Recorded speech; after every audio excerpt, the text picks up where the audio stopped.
করিনি, টাটা। বিশ্বাস করুন এখানে না আমার গরম লাগে না কিছু লাগে, বেশ ভালো লাগে।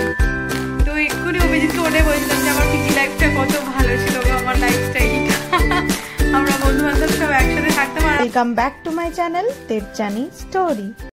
Good morning everyone. আজকে থার্সডে, সকাল সকাল উঠে আমি পড়িয়ে চলে এসেছি, যদিও এখন 11টা বাজছে। কারণ এসে থেকে দেখছি অভিজিৎ অনেক কাজ করেছে টুকটাক। এসিটা ও নিজে ক্লিনিং করছিল, আর তারপরে ফ্যানও ভালো করে পরিষ্কার করলো, ওই ঘরে ফ্যানটা। তো আমাকে বারবার ফোন করে ডাকছিল, আমি এলাম, এসে দেখছি এই অবস্থা। ও ক্লিন করছিল ওগুলো, তো ওকে হেল্প করতে হলো। তো হেল্প করতে করতে এখন বেজে গেছে 11টা, আর আমি পড়িয়ে ফেরার সময় একদম বাজার করে ফিরলাম। কারণ এতদিন আমি ওইদিকে পড়াতে যাইনি, কলোনি বাজারেও যাওয়া হয়নি।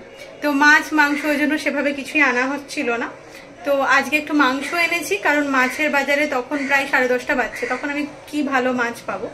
ওই জন্য মাছের বাজারের দিকে আমি ঢুকিনি, মাংস নিয়েছি। আর একটু মাশরুমে আনলাম, শনিবার দিন মাশরুম আমি যখন বেলা করে বাজারে যাই তখন সব শেষ হয়ে যায়। তো মাশরুমটাও এনে রেখেছি, একটু ধনে পাতা লাগতো সেটা এনে রেখেছি, এগুলো করে রেখেছি।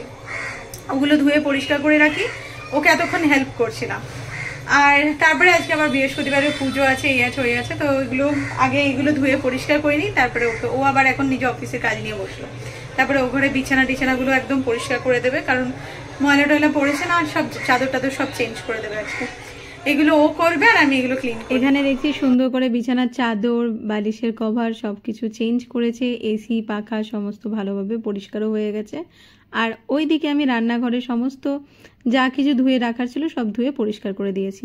আর অভিজিৎ স্নান থেকে বেরিয়েও গেছে, তাই আমি আবার ওকে ভাতটা বেড়ে দিলাম। ভাত আছে, আর বাকি সবজি বলতে গতকাল করেছিল মাসি বরবটি, আলু, ঝিঙে, কুমড়ো, বেগুন সব কিছু দিয়ে একটা সবজি। আর আজকে সেই বরবটিটাকে শেষ করার জন্য বরবটি আলু দিয়ে আর একটা তরকারি বানিয়েছিল। তো দু রকমের দুটো তরকারি দেওয়া হয়েছে ওকে, ডিম ভাজা আর মুগের ডাল করা, গাজর বিনস মানে ওই সবজি দিয়ে মুগের ডাল। আমি আসার পর থেকে এখনো অব্দি হাত তো 10 বার আমার ধোয়া হয়ে গেছে, হাত পা, বাট এখনো অব্দি জামা ছাড়া সময় পাইনি। নিজে একটু পোহাটা গরম করলাম, ও তো টিফিনে নিয়ে যাবে না, তো আমি একটু পোহাটা নিয়ে খাচ্ছি। এই যে একটুখানি নিয়েছি, একটু টেস্ট করব। টেস্ট করেছি, বাট একটু ইচ্ছে করলো, বার করেছিলাম। তুমি তো টিফিনে নিয়ে যাবে না, তুমি পোহাটা খেলে না, তুমি কিন্তু খুব মিস করলে। পোহাটা সুন্দর বানিয়েছে মাসি। হ্যাঁ ঠিক আছে। কি তুমি খেয়েছো তো, তাহলে আমার বলছি তুমি খাবে না? বাবা আমি লেইয়ে অন করে, একবার এদিকে এসো অভিজিৎ, এদিকে এসো। আমি তখন ভিডিওই অন করিনি, টাটা। কখন ফিরবে? রাত্রি 1টা 2টো হলে? আর যদি 10টা হয় ছুটি। এখন বাজে এক্স্যাক্টলি 2:30, আর আমি স্নান পুজো সেরে উঠলাম। আমি যখন স্নান করে বেরিয়েছিলাম 1:40 কি 45 হবে, এতক্ষণ সময় লাগলো। আজকে এমনিও বৃহস্পতিবার, আর এই সময়টা না আমি একদম ফাঁকা থাকি, তো মানে মনে হয় যে না, আমি ফোনটাকেও সাইলেন্টে রেখে দিই, আর একদম ফাঁকা, মানে আরামসে নিজের মতন করে পুজো করি।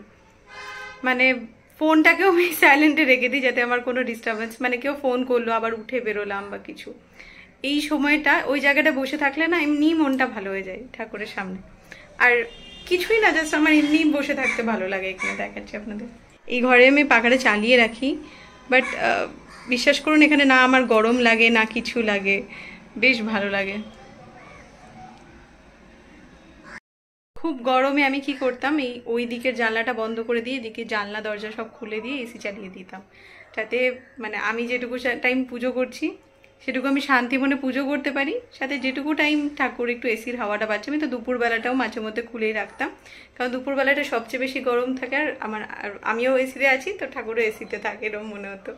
তো চলুন এখন একটু লাঞ্চের দিকে এগোনো যাক। কি আজকে তো আমি ডালিয়াই খাবো, মাসির ডালিয়াই বানিয়েছে আমার জন্য আর মাসির জন্য, দুজনের।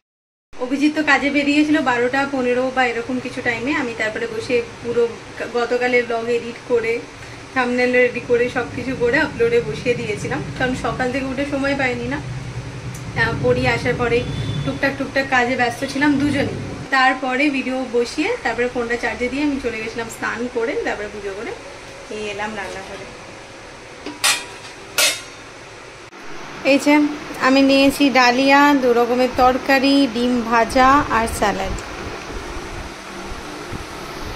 2000 years later. Good evening everyone. এখন বাজে 8টা, আমার 9টা থেকে আবার ক্লাস আছে, একটা ক্লাস করিয়ে এলাম। তো আজকে কি হয়েছে, ঠিক ওই 4:20 নাগাদ আমার একটা অ্যালার্ম দেওয়া থাকে, তো সেই অ্যালার্মটা বেজেছে আর আমি উঠেওছি হালকা ঘুম থেকে। দেন ভাবলাম আর 5 মিনিট ঘুমিয়ে নিই, আর ফোনটা তার আগে সাইলেন্টে করা ছিল। সেই ব্লগেও আমি দেখিয়েছিলাম যে ঠাকুর পুজোর সময় ওই যে সাইলেন্টে দিয়েছি, তারপর আর সাইলেন্টটাকে আর অফ করিনি, ওই সাইলেন্টেই ছিল। দেন আমি ঘুমিয়েছিলাম, তারপরে অ্যালার্মটা বেজেছে, আমি ভাবলাম আর 5 মিনিটের মধ্যে উঠে যাচ্ছি। মানে মেনলি ওই 4:20 থেকে অ্যালার্ম দিই, 4:30টার মধ্যে আমি উঠে যাই। আর আজকে কি হয়েছে জানি না, এত ঘুমিয়েছি আর স্টিল ঘুমিয়েছিলাম, মানে সাইলেন্ট ছিল তো, ফোন এসেছে ফোন গেছে কিছু বুঝতে পারিনি। ইনস্টিটিউট থেকে যখন ফোনটা এসেছে ফার্স্ট কলেই আমি একদম উঠে গেছি। আর মানে কলে মানে কল উঠেছি, উঠে দেখছি যে কলটা বাজছে, মানে সাইলেন্ট ছিল ফোন। আর তখন এক্স্যাক্টলি 5:45 আমাকে যে কলিগসটা ফোন করেছিল আমি তাকে বললাম যে ওদেরকে বসাও আর সব স্টুডেন্টের বাড়িতে তুমি জানিয়ে দাও, যারা নিতে আসে মোটামুটি তাদেরকে জানিয়ে দাও যে 1 ঘন্টা যেন পরে আসে। আর আমি তাড়াহুড়ো করে রেডি করে র্যাপিডো নিয়ে চলে গেছিলাম, তো তখন আর ব্লগ করার সময় হয়নি। তো গেছি, দেন এখন ব্যাক করলাম, এখন 8টা বেজে গেছে, আমি 7:30 নাগাদ ছুটি দিয়েছি। তো 8টা বেজেছে, আমি এলাম, একটু ভাবছি গ্রিন টি খাবো, হেঁটে এলাম, এমনি গরম লাগছে, একটু গ্রিন টি খাবো।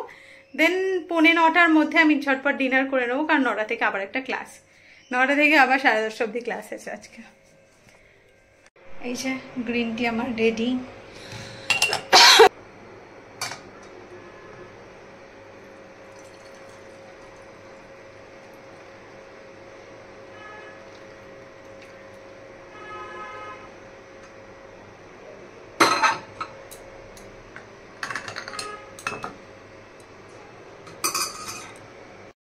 অভিজিৎ চলে এসেছে, তো ভাবলাম একবারে খেয়ে দিই, মানে ওকেও খেতে দিয়ে দিই, কারণ এমনি লেট হয়ে যায় আমাদের খেতে, 9:15 বেজে গেছে। তো একবারে আমি খাবারটা নিয়েই বসে পড়বো, আর ওর খাবারটাও আমি গরম করতে দিয়ে দিয়েছি, আমি দেখাচ্ছি সবকিছু। এই যে আমি রুটি নিয়ে নিয়েছি, ঘি নিয়ে নিয়েছি, রুটির মধ্যে ঘি মাখিয়ে নিয়েছি, আলু ভেন্ডি ভাজা, আর অভিজিতের আছে ভাত, এখানে আছে ডাল গরম করেছি, এক বাটি ডাল, মুগের ডাল সবজি দিয়ে, আর এটা হচ্ছে ওই বরবটি আলুর সবজিটা আর আলু ভেন্ডি ভাজা। আমি এদিকে কাজের জন্য আটকা পড়ে গেছিলাম, একবার রান্নাঘরে ঢুকলে না কাজের আর শেষ নেই। সব বাসন কোসন গুছিয়ে রাখলাম, খাবার দাবার দুজনের একসাথে গরম করলাম, কাজ হয়ে গেছে, এবার আরামসে পড়ো। তুমি এখন কাউকে ফোন করবে না অভিজিৎ, প্লিজ, হাত জোর করছি, আমি পড়াবো। না না না, তাহলে বাইরে গিয়ে। ঠিক আছে, তুমি পড়াও। পড়ানো শেষ করেছি, তো সেই অনেকক্ষণ হয়ে গেছে, আমরা বসে বসে দুজনে রামায়ণ দেখছিলাম, ওর সেই ওয়েব সিরিজটা এখনো চলছে, যেটা দেখা চলছে। আর এবার আমি ভিডিও কিছু এডিট করিনি, কাল সকালে যা হবার হবে। এখন আমি ঘুমিয়ে পড়ি, কারণ ল্যাক অফ স্লিপিং এর জন্য আমার শরীরে আরো বেশি প্রবলেম আসছে। হেলদি লাইফস্টাইলের আরো মেন একটা জিনিস হচ্ছে প্রপার স্লিপ, আর আমার ল্যাক অফ স্লিপিংটা তো বোধহয় প্রত্যেক দিন হচ্ছে। আজকে যার জন্য আমি ঘুমিয়েও গেছিলাম, এত টায়ার্ড লাগছিল, বা কিছু ভেতর থেকে টায়ার্ডনেসের জন্যই এরকম ঘুমটা হয়, বা ঠিক জানি না। সারাদিনে তো প্রপারলি আমি ঘুম হয় না, রাত্রেবেলায় ঘুমতে ঘুমতে অনেক লেট হয়ে যায়, দেন ভোরবেলায় উঠে আবার পড়াতে চলে যায়। এইভাবে আমার প্রপার যে 8 ঘন্টা 7 ঘন্টাও মিনিমাম ঘুমটা হয় না। তো এক্ষুনি অভিজিৎকে ওঠে বলছিলাম যে আমার পিজি লাইফটা কত ভালো ছিল গো, আমার লাইফস্টাইলটা। আমরা বন্ধু বান্ধব সব একসাথে থাকতাম, আর আমরা 3 জনই না একই মেন্টালিটির ছিলাম। লাস্টে তনুশ্রী অনেক পরে এসেছে, আমি, শ্রাবণী, তনুশ্রী, 3 জনের মধ্যে একটা এই বন্ডিংটা ছিল যে একদম হেলদি মেনটেন করা। এক্সারসাইজ করতাম রেগুলারলি, চিয়া সিড খেতাম, সকাল থেকে উঠে 3-4 রকমের ড্রিঙ্কস খেতাম, যেগুলোর জন্য শরীর আরো ভালো থাকতো। তো এখন হয় না, সামনের জনকে দেখলে আপনিও এনার্জি পাবেন, তো ওই পার্সনসগুলো নেই আমার লাইফে। এ তো ঘুমিয়ে থাকে, আর যার জন্য আমারও এরকম লাইফস্টাইল যাচ্ছে।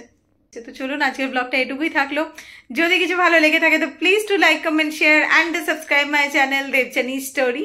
কাল দেখা হচ্ছে নতুন একটা ব্লগের সাথে, ততক্ষণ আপনারা সকলে ভালো থাকবেন, সুস্থ থাকবেন, আর সকলকে ভালো রাখবেন। চলুন, টাটা, গুড নাইট।